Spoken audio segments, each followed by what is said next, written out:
যাই না আগে যাই না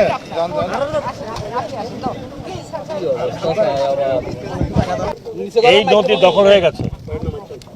সিদ্ধান্ত হলো যে সমস্ত ফোর্স শোর এলাকা আইডেন্টিফাই করা হয়েছে সেগুলোকে আমরা খালি করাবো। ভালো হচ্ছে যারা দখল করেছেন তারা নিজেরা সরে যান, ক্ষয়ক্ষতি হবে না।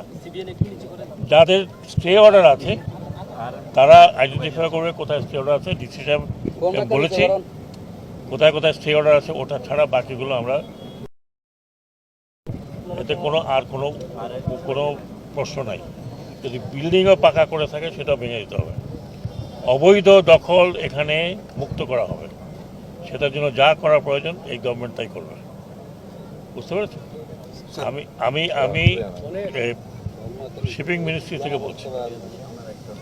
বাকিটা পরিবেশের ব্যাপারটা উনি পরিবেশের কথা বলবেন, কিন্তু আমার নদীকে মুক্ত না করা পর্যন্ত কক্সবাজারে আমরা যে বন্দর করব সেটা কার্যকর হচ্ছে না।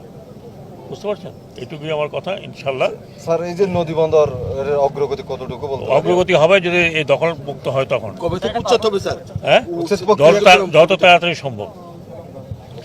তাড়াতাড়ি সম্ভব। আমি বন্দর করব, বাকিরা দখল করবে, তা তো হয় না।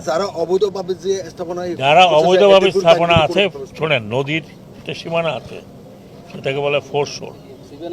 ফোর্স শোরটা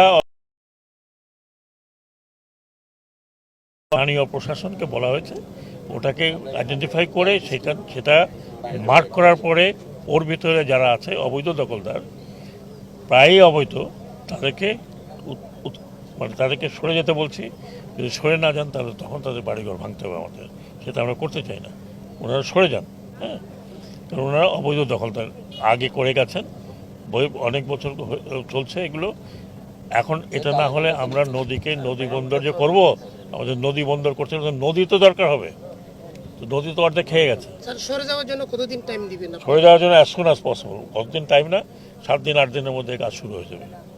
কক্সবাজারে যে 155 একর একটা বনের জায়গা নিয়ে একজন ব্যক্তির নামে বিল্ডিং হচ্ছে, 20 একর যেটা আপনার ওই যে ফুটবল হওয়ার কথা ছিল, ফুটবলের ট্রেনিং সেন্টার, আবার আমাদের যেই জায়গাটাতে পুরো চিংড়ি ঘের করেছে বেজাকে দিয়ে দেওয়া হয়েছিল। তো কক্সবাজার থেকেই আমরা আনুমানিক 12,000 একর বনভূমি সরকারের সিদ্ধান্ত হয়েছে তথাকথিত উন্নয়ন প্রকল্প থেকে বা ব্যক্তির সাথে ব্যবহার থেকে বন বিভাগকে দিয়ে দেওয়া হবে। এই প্রক্রিয়াটা চূড়ান্ত করা হচ্ছে। এটা হচ্ছে 1 নম্বর।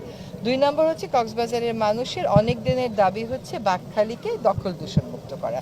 আজকে তো দেখতেই পেলেন বাকখালী